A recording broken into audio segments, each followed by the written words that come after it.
Gente, bacana.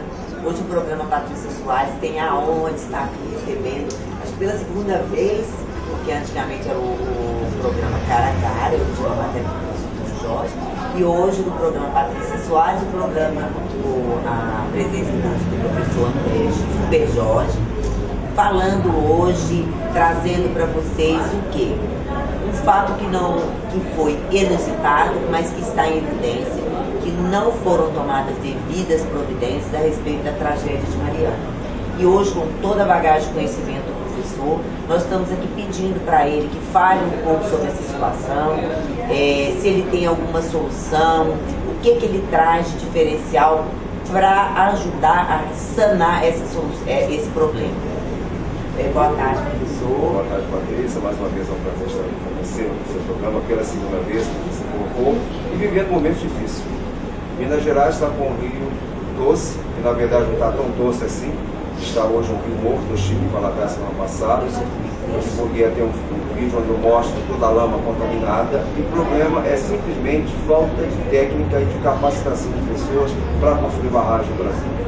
Minas Gerais tem mais de 700 barragens parecidas, não naquele volume de água, tem até maiores, mas é um risco iminente. Por quê? Minas Gerais ela tem um problema de solo antigo. A gente fala antigo, um solo considerado geologicamente antigo. Então, por exemplo, a nossa região do Vale do Mucuri, nossas rochas de solo tem entre 500 e 700 milhões de anos. Então, são solos que já têm uma certa idade, entre aspas, né, considerando isso, e isso facilita, então, com que o solo desagregue muito rápido. O que aconteceu, na verdade, não foi um terremoto, eles tentaram colocar para minimizar a responsabilidade da construção da barragem, tentaram dizer que houve um terremoto. Na verdade, não foi um terremoto, eu divulguei isso, inclusive, logo em seguida no Face. Na verdade, o outro foi uma ruptura do solo, cisalhamento. O que é isso?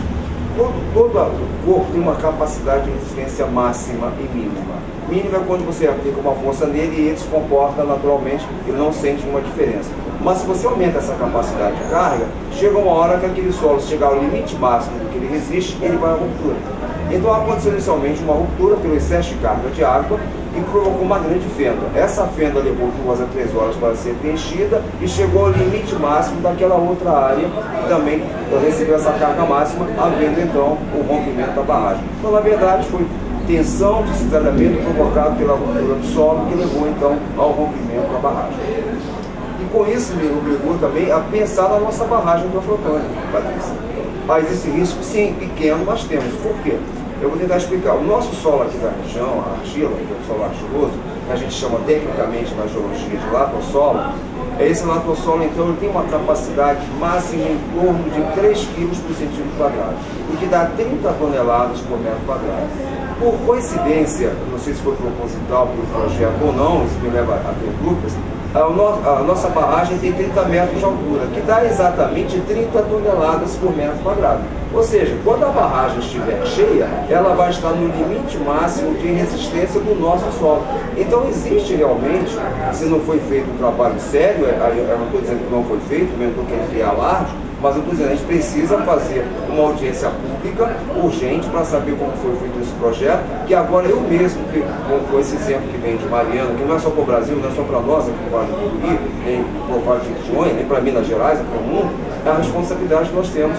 Então quem tem um pouquinho de conhecimento vai ter que realmente partir para isso. Então nós temos hoje também que levantar a nossa barragem, que tem um problema maior, Patrícia. Os telespectadores devem saber disso. A nossa cidade aqui está na faixa de 312 metros de altitude acima do nível do mar. A barragem está entre 462 e 492, ou seja, está exatamente a base dela 150 metros acima da nossa Luiz Boalha, que é no centro da cidade de Afrotônio. Imagina você um volume de água, que a nossa barragem cheia, ela está prevista para suportar 12 bilhões e 800 milhões de litros d'água. Você imagina essa onda, a tragédia que seria, digamos assim, um grande problema. Então a gente tem esse perigo sim, e a gente deve começar a questionar isso, não no ponto de vista de alarde, mas sim do ponto de vista da gente prever qualquer, digamos assim, complicação aqui na nossa cidade. Olha que bacana essa preocupação e até levantar essa tese de que algo possa acontecer e que pode se precaver para não chegarmos a uma tragédia que foi drástica, com bilhões, porque você não tem noção da quantidade de peixe, de vidas que foram vendidas e que não vão ser restauradas mais. A verdade é essa. A estimativa que eu fiquei sabendo seriam de 10 anos, mas parece que é bem maior que isso. Eu acredito que pode levar centenas de anos, porque a gente nunca vai recuperar o habitat natural. Uma coisa, o habitat está, vamos imaginar, se essa região tem 500, 700 milhões de anos, então a água do Rio Doce, ela corre ali há milhões, não milhares, não, milhões de anos. Isso quer dizer que a vida aquática que foi perdida, foi dizimada ali, ela vai levar milhares de anos. Então eu acredito que não é uma década, nem duas, nem três, que nem algumas pessoas estão colocando. Lamentavelmente, não sei se a gente vai recuperar na sua totalidade, acho difícil, porque tem alguns biomas, são específicos daquelas regiões. É um rio de 700 quilômetros ou mais, então para você recuperar essas diversas formas de vida vai levar muito mais tempo. Eu estou torcendo que seja rápido, mas não vai ser tão rápido como as pessoas estão esperando acontecer. A gente vai ter problemas sociais graves, com os pescadores que não vão ter pesca nos próximos anos, mesmo que haja uma colocação de novos tipos de peixes, a adaptação deles até se construir. Porque na verdade o maior problema não é o peixe, é a falta de alimento para ele, que não vai estar no fundo. O fundo vai estar impermeabilizado por uma lama que é quase um cimento, porque ela é uma lama muito fina, misturada com produtos químicos e rejeitos, e esses rejeitos então estão fazendo uma impermeabilização do fundo. É como se você estivesse concretando o fundo. Então isso não vai ser fácil, talvez tenhamos que criar alguns sistemas de dragagem, ou seja, não é uma medida só da empresa, eu acho que é uma medida da sociedade, medidas políticas que a gente tem que ter, da própria sociedade se conscientizar da participação popular para a gente recuperar o interesse. Em vista de tudo isso que eu escutei agora, quer dizer, eu fiquei muito mais assustada, quer dizer, é uma situação muito pior do que eu imaginava, até porque hoje o que acontece? O descaso, a mídia querendo não divulgar a real situação, infelizmente são os interesses de terceiros que são colocados em primeira instância, e como o senhor falou, é o que eu tenho visto, estão tentando deixar essa situação em segundo plano, evidenciando outros fatos. E o que nós estamos vendo é que não estão sendo tomadas medidas cabíveis. Poderiam, e meu receio é que realmente essas medidas que o senhor falou, que seria junto à população, junto a órgãos, junto a política, que realmente caia no descaso. Eu espero que não. Tá? E no caso, o senhor tinha me falado alguma coisa, eu estava tentando um meio de tentar resolver esse problema na nossa barragem. O que seria isso? Sim, então eu tomei a iniciativa pessoal de conversar primeiro com os nossos vereadores, o nosso presidente da Câmara, o presidente Martoneca, que me recebeu. Dei uma palestra agora nesse novembro para todos os vereadores, para eles terem uma ideia real da nossa situação, para que estivessem no conhecimento. Então, a primeira medida, vamos pedir uma audiência pública, a Câmara vai pedir. Então, dois vereadores tomaram a iniciativa, foi o Romulo Barreiros, que tomou a iniciativa de formar uma comissão de recursos hídricos. A gente precisa realmente ter uma comissão que comece a estudar esses problemas. E segundo, uma audiência pública que a gente vai chamar a Copasa e que tragam para a gente como é que foi feito esse projeto, o que tem de medidas de segurança, porque não é só a barragem romper. Se ela romper, quais são as medidas de segurança? Um sistema de alerta e também um sistema semestral ou trimestral de fazer uma vistoria na barragem. Porque ela pode romper num período... Tem uma lei, só para colocar, as pessoas não sabem disso, mas tem uma lei que um determinado órgão federal é obrigado a fazer uma vistoria uma vez por ano. Imagina se você vai fazer vistoria da sua casa uma vez por ano. Quando você for ver daqui a um ano, já apareceu um monte de problemas. Então, eu acho que deveria ser uma vistoria trimestral. Preventivo, né? Preventivo municipal, não dependesse de órgãos à distância, porque se depender de alguém que vem de Brasília para cá, não vai ter voo, não vai ter avião, não vai ter verba e a gente vai ficar abandonado. Então, a primeira medida foi, então, uma audiência pública para a gente discutir a barragem. E a outra também é o seguinte, a gente já viu ficar reclamando da Samarco, da Vale, mas na verdade o Brasil investiu muito pouco em engenharia de barragens e represas. Está faltando formação adequada para se capacitar pessoas para trabalharem com isso. E outro problema, os políticos só lembram que existem engenheiros e pessoas competentes na hora que acontece a tragédia. Então, dá a impressão que o Brasil está deitado em berço esplêndido e não vai acontecer nada no país. Então, a gente precisa capacitar. Outra coisa que eu vou fazer já a partir de 2016 é um curso de capacitação, inicialmente para todos os funcionários da prefeitura envolvidos com planejamento urbano, com áreas de risco, com a parte ambiental, com a parte de Secretaria de Obras também. E vou fazer então uma capacitação,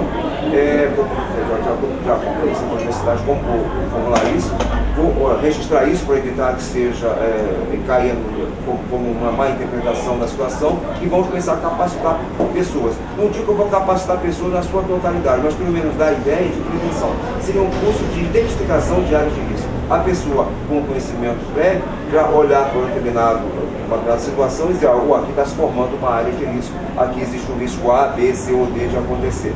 Então, eu dando pelo menos esse pequeno curso, já vou talvez minimizar um problema, que seria a falta de capacitação, já que nós não temos na nossa região, digamos assim, uma universidade hoje devidamente preparada para dar esses cursos para as pessoas. E não é só na nossa região, é Minas Gerais, é Brasil.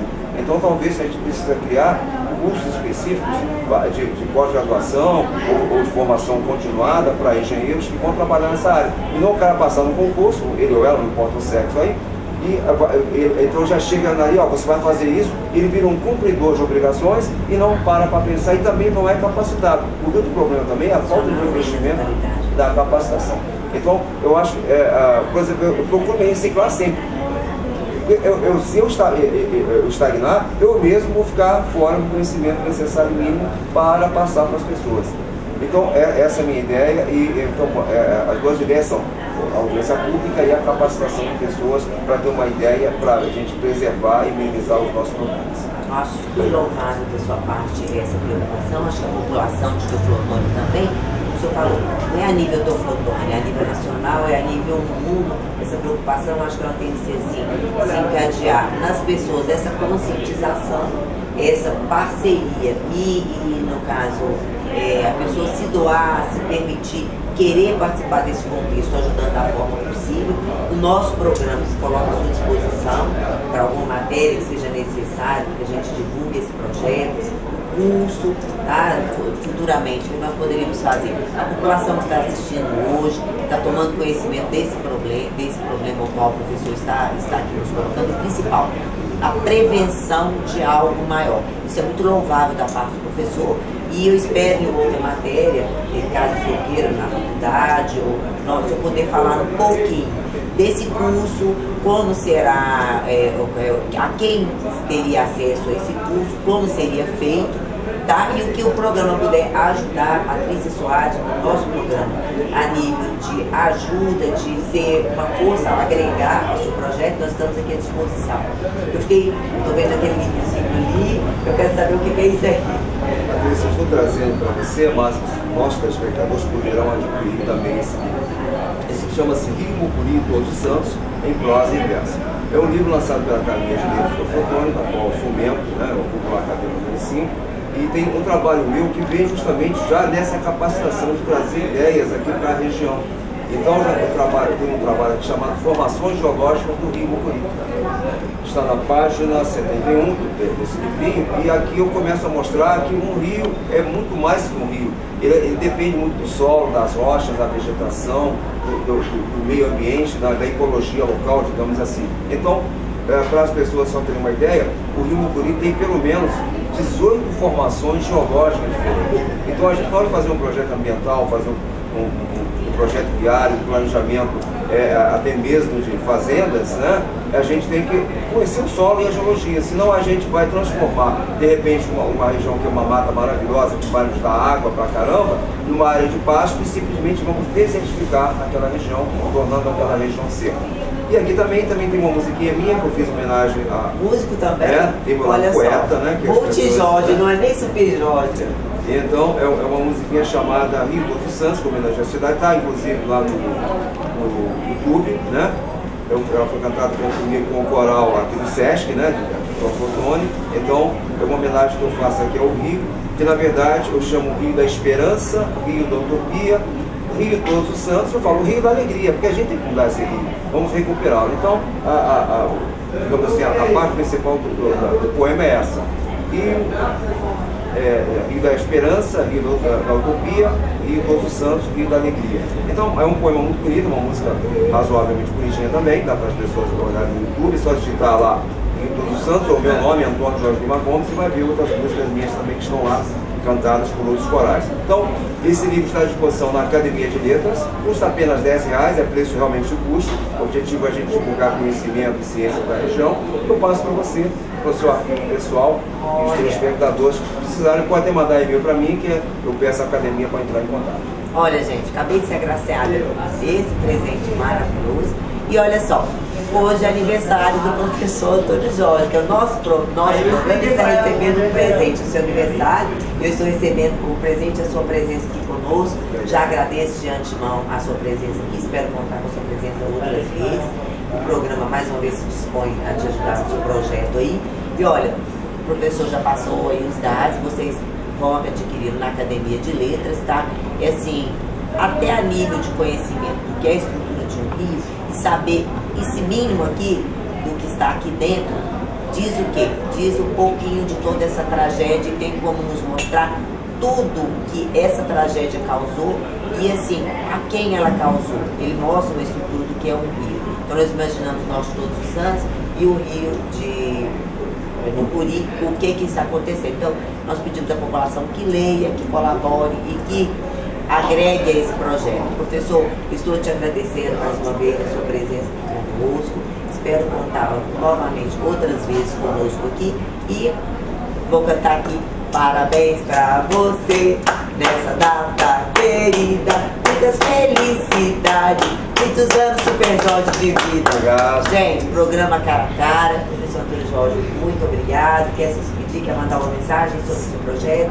Sim, eu vou voltar ao seu programa quando tiver as datas devidamente marcadas lá para 2016. Estarei novamente aqui te procurando para a gente divulgar e até para algumas pessoas que a gente queiram participar ou numa outra segunda fase, liberar isso para as pessoas. Porque às vezes tem pessoas que são apaixonadas por isso e às vezes não tem a oportunidade de fazer um curso. O curso será gratuito, né? Na verdade, eu vou doar para a cidade, para a região então não vou cobrar por nada que eu estou fazendo por amor mesmo. Então isso é importante. Agora, qualquer dúvida tem Super Jorge Mucuri, blogspot.com na internet. É fácil citar Super Jorge Mucuri ou Antônio Jorge Lima Gomes, ou me achar na internet. Lá tem algumas publicações muito importantes, conhecimentos gerais, conhecimento científico. Então entre no meu blog Super Jorge Mucuri, que vocês vão gostar. Estou à disposição lá na Universidade Federal, via e-mail ou pessoalmente, para atender qualquer dúvida ou qualquer problema que a cidade ache grave e emergente. Estou me doando e à disposição da cidade. Olha, muito obrigada, agradeço também pela população, pela sua doação, que eu acho muito louvável.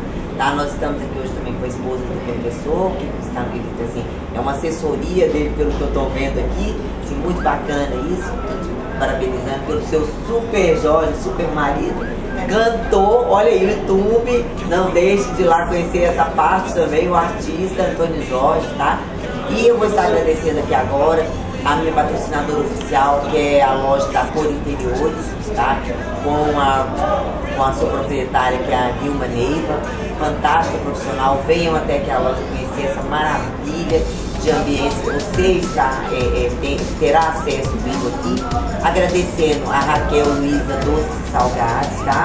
A Fátima Salgadinhos, olha, vocês vão experimentar aqui cada salgado maravilhoso que a Fátima sempre vai estar aqui conosco, sendo patrocinador do nosso quadro.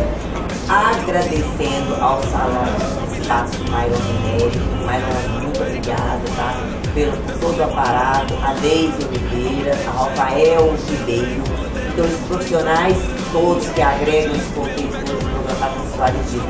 E dizer que a população aguarda. Nós sempre teremos matérias como esse super professor, super homem e super amigo. Porque além de tudo isso, ele é amigo. Uma pessoa que se preocupa com o contexto geral e se doar, eu acho que acima de tudo ele é amigo. Isso é muito bacana. Agradeço mais uma vez. Gente, ó, programa Patrícia Soares, agradecendo todos vocês aí. Aguardem as nossas próximas matérias. Beijo grande.